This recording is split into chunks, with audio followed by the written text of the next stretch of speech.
Welcome to Golden Blue, everybody, home of the college football fan. And don't forget about the checklist. Hat check, sunglasses check, Pepsi check, notes check, sources check, and thick skin is a check. And don't forget to sing gear to represent your team and yourself in my background. Send it to P.O. Box 360, Liberty, South Carolina, 29657, and get yourself a shout out. On to the next video. Hey, you already know what time it is, so might as well sit down, brace yourself, and buckle up because you are entering the speculation zone. We all know the biggest torpedo to the Pac-12 would be Oregon and Washington headed off to the Big Ten.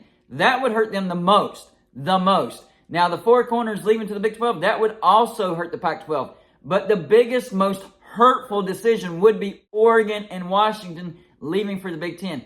And we've heard that Oregon and Washington want unequal revenue share in the Pac-12 on an already bad TV deal. We're talking $22 million per team per year. And I did the math, and it seems the most plausible amount as far as the most the Pac-12 could afford to pay Oregon and Washington to stay in the Pac-12 with unequal revenue share would be $30 million per team per year. And we also heard that the Big Ten is interested in Oregon and Washington for a reduced revenue share, and it would be $40 million per team per year. So that's still a solid $10 million per team per year more than what the Pac-12 could afford. Now, on the flip side, Oregon and Washington, they don't want to sign a grant of rights past 3 years. So they could stay in the Pac-12 for 3 more years. Because remember, playoff expansion, they could decide, hey, we have a better shot of getting to the playoffs if we stay in the Pac-12, even if it's only for 3 years. We'll see if we can get to the playoffs in those 3 years, and then we will go to the Big Ten. In case you're wondering, these are the teams that we don't have represented for the mini helmets. As you can see, we actually have quite a few big brands that's not represented here at Golden Blue. I do know that Nevada and Cincinnati are on their way as far as mini helmet representation. So get your team represented here on Golden Blue. So a lot of people are wondering, well, if this offer is on the table, why hasn't Oregon and Washington taken it? Well, it's because the decision won't be made until a certain date in April. This is from Outkick. This is what Outkick had to say about this.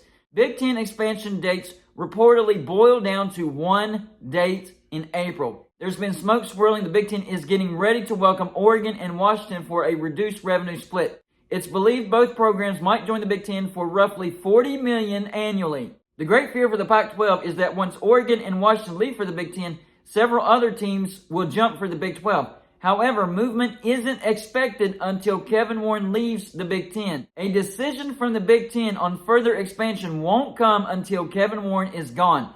Kevin Warren will take over the Chicago Bears April 17th, and at least one Big Ten media partner won't open further expansion talks until that happens, according to CBS Sports. Once a new Big Ten leader is installed and Warren is gone, negotiations for the additions of Oregon and Washington should start immediately. So we're waiting on Kevin Warren to leave the Big Ten, and then it is expected that negotiations between the Big Ten, Oregon, and Washington will go underway immediately. So they're just waiting on Kevin Warren to leave and installing a new Big Ten commissioner. But the Big Ten already knows, it seems like they already know they want Oregon and Washington, and it will be for that $40 million annually reduced revenue share member as far as how much they will pay Oregon and Washington. So it's not that there's a deal on the table and Oregon and Washington is thinking about it. They're like, I don't know. I'm not sure. That'll be more than what we would be getting in the Pac-12, but we're going to think about this. So give us some time. That is not what's going on. In fact, the timetable is in favor of the Big Ten. They're waiting until Kevin Warren is gone. They have a new Big Ten commissioner, and then negotiations are expected to immediately start. Not later on, or not sort of, kind of, but immediately start. And the date is April 17th. And what did I say about the Big 12 as far as when they could possibly expand?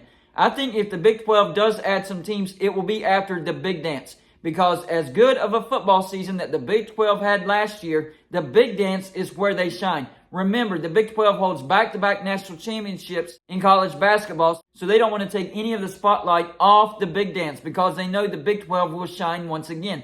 So I don't expect any type of announcements from the Big 12 until after the Big Dance. And on top of that, we're not going to hear any announcements from the Big 10 until at least April 17th once Kevin Warren is gone and they have a new Big 10 commissioner. Now, one of the biggest questions for the Big 10 is, who are they going to get for their new commissioner? I don't know. I don't know who's on their short list. Honestly, I wouldn't be surprised. This is crazy talk right here. But then again, it isn't. But I wouldn't be surprised if the Big Ten isn't interested in Brett Yormark. Brett Yormark has been a business shark. In fact, this was unexpected. People weren't expecting Brett Yormark to be this decisive and aggressive. But he wants the Big 12 to be in a good position. He doesn't want the Big 12 to just survive. He actually wants the Big 12 to thrive. And because of his aggressive nature, people have labeled him a villain. Well, what about Greg Sankey, the commissioner of the SEC, when he went out and got Texas A&M and Missouri from the Big 12? And then on top of that, he doubled down and got Texas and Oklahoma from the Big 12. He wasn't labeled a villain. He was the commissioner of the SEC and wanted what's best for the SEC. It just means more for the SEC. And when the Pac-12 got Colorado from the Big 12, Larry Scott was not labeled a villain whenever that happened. And whenever the Big Ten got Nebraska from the Big 12, Kevin Warren was not labeled a villain. Why is Brett Yormark being labeled a villain? Because they were expecting the Big 12 to lie down and roll over and kind of fizzle away. And now that he's actually making moves for the Big 12, oh man, this was not expected. This guy's just snaking the grass. You really got to watch Brett Yormark. This guy is tricky. This guy is aggressive, and we weren't expecting it. He's a villain. This guy is just spreading lies. I don't know what to think about this guy. No. He's just like Greg Sankey. He's just like Larry Scott back in the day. And he's just like Kevin Warren whenever they picked off from the Big 12 and made their conference better. But no, once the Big 12 is on the offense, then the commissioner of the Big 12, Brett Yormark, he's a villain. It's funny how that flip-flopped. When conferences were picking off from the Big 12, that's fine. Nobody's a villain. But whenever Big 12 is starting to target teams from the Pac-12, that's when somebody's a villain. Brett Yormark is not a nice person. When really, you have it all twisted. He's doing what is best for the Big 12. And I made a video on this earlier about how Mark Harlan, the athletic director of Utah, sent a forward tweet and everybody acted like that changes everything. The only reliable source says, give me a break. I did a video on plausible deniability, and that's what I think that tweet was. I don't think it means anything, to be honest with you. Number one, he doesn't represent Arizona, Arizona State, Colorado, and now I even say Washington State, Oregon State. He only represents Utah. But the athletic director of these universities, they're usually the last person to know about these situations. They want to be able to claim, hey, I didn't know anything about this. And that tweet is not only saying, hey, I didn't know anything about this, but it's making it public. He has a public record saying, give me a break, acting like he doesn't know what's going on, and that happening is just hearsay. That's what that is. Remember, he didn't come out and flat out and say, no, this is all false, Utah is not going anywhere. But even if he did say that, that still could be plausible deniability. All he said was, give me a break, and all of a sudden that changes everything. But it's funny that these tweets come out after Mark Harlan had a 4-word tweet, give me a break. And I quoted this source on a previous video. Greg Hansen said, the only true and reliable source yet to surface on the Pac-12's future, Utah Athletic Director Mark Harlan needs just 4 words to disarm the Arizona to Big 12 narrative. That doesn't even make sense. So you're saying the Utah Athletic Director only needed 4 words to disarm the Arizona, not Utah, Arizona to the Big 12 narrative.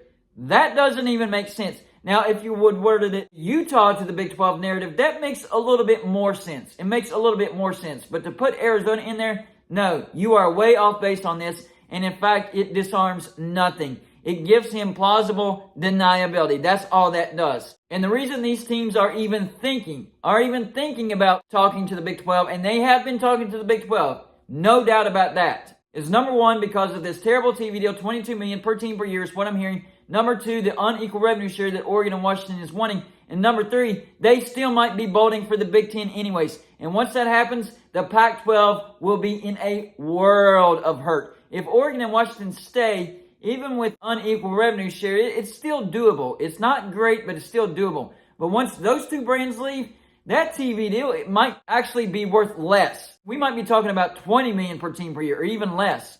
And I think these talks with the Pac-12 looking for teams to expand with, I think they're looking at teams that will be okay with a fairly substantial unequal revenue share to try to keep Oregon and Washington for at least 3 more years. So your San Diego State, maybe a Fresno State, Colorado State, SMU, all 4 of those teams, you know they would be okay with unequal revenue share. So it actually looks like the Pac-12 is planning on teams leaving, not the other way around. Because those teams do not add any value to a TV deal. So why would you be adding more brands, more mouth to feed that don't add any revenue unless you know teams are leaving? And you know that those teams would be willing to accept an unequal revenue share. So the date to keep your eyes on as far as Oregon and Washington leaving for the Big Ten, April 17th, when Kevin Warren is officially gone from the Big Ten. So y'all let me know in the comment section, number one, Do you think there will be an announcement, I don't know, the week of, or maybe even the day after Kevin Warren leaves for the Chicago Bears, that Oregon and Washington are in talks with the Big Ten and they're expected to get an invite and join the Big Ten?